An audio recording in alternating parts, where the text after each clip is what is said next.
Hey! Alors oui, je vais tout de suite m'excuser pour la faute de frappe dans le titre. Je voulais évidemment marquer abonne-toi STP et pas FDP. Ça la fout mal pour la première vidéo. Après, ce qu'on peut dire, c'est que FDP, c'est pour frais de port. Du coup, abonne-toi à frais de port.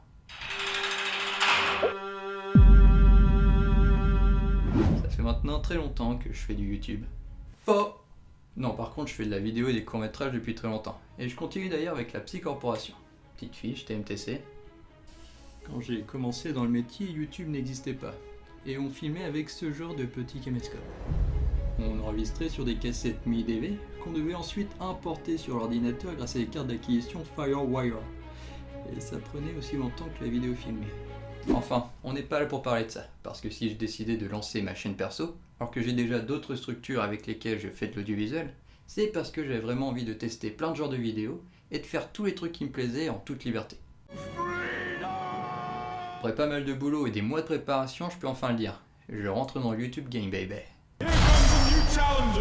Et pour commencer, j'avais justement envie de faire une petite série de vidéos sur le fait de débuter les vidéos sur YouTube. Clap. Bonjour. Bien les gens, j'espère que vous... Salut à tous.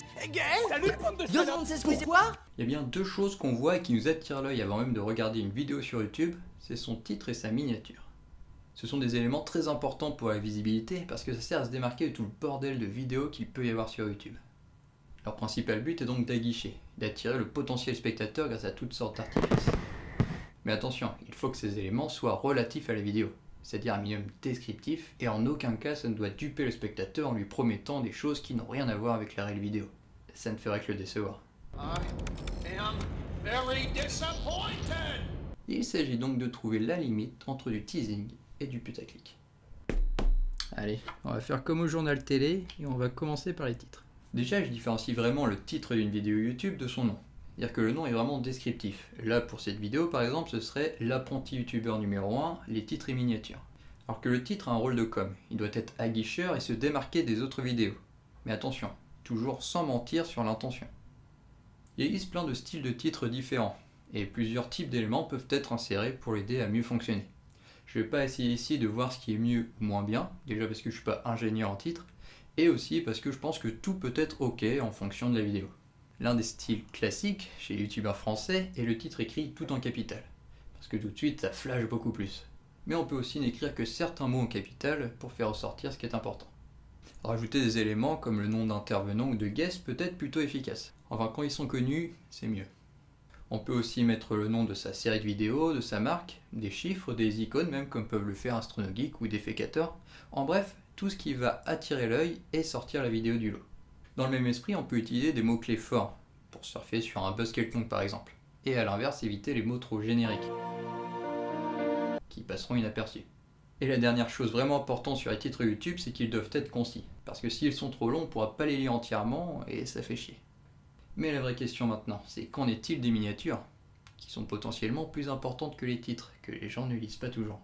Alors déjà, faire des miniatures YouTube, c'est un métier. Et je ne suis pas ingénieur en graphisme, donc je me permettrai juste de faire quelques remarques et non un réel tutoriel. Après tout, je ne suis qu'apprenti youtubeur. On a vu que le but de la miniature était d'attirer l'œil, mais aussi de donner envie de voir la vidéo.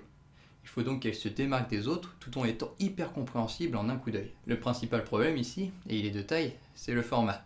Parce que faire une affiche de film ou d'une pub quelconque dans un format très large, ou une miniature YouTube dans ce format plus petit et au milieu d'autres miniatures, bah c'est pas la même limonade. Je vais donc essayer ici de donner quelques idées de réflexion par rapport à ce que j'ai pu observer, mais encore une fois je suis pas expert, donc tu prends pas. Bon, déjà la base de la miniature c'est de décrire la vidéo et de montrer ce qu'elle apporte. Il faut donc pas une image trop générique, même si parfois une miniature simple associée à un bon titre suffit d'être assez explicite et intéresser les spectateurs. Il faut plutôt être créatif et original et insérer des éléments ou des situations assez hors du commun. Des intervenants, des guests, encore une fois s'ils sont connus ça marche mieux. Ça c'est pour le fond. Et pour la forme je dirais qu'il faut éviter de surcharger la miniature en mettant beaucoup trop d'éléments différents ou trop complexes. Il faut que tout soit bien éclairé pour qu'on voit tous les détails de l'image et qu'on comprenne tout de suite l'idée qu'il y a derrière. Et donc pareil, on va éviter de mettre des textes à rallonge, pour n'écrire que du clair, du concis, quelque chose qui se voit même quand l'image est rétrécie. Pour aider à faire ressortir un ou plusieurs éléments, l'outil de détourage est énormément utilisé. À bon ou mauvais escient, c'est pas à moi de juger.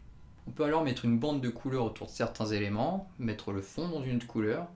On peut aussi agrandir, déformer. Et oui, de très légères compétences en Photoshop sont utiles ici.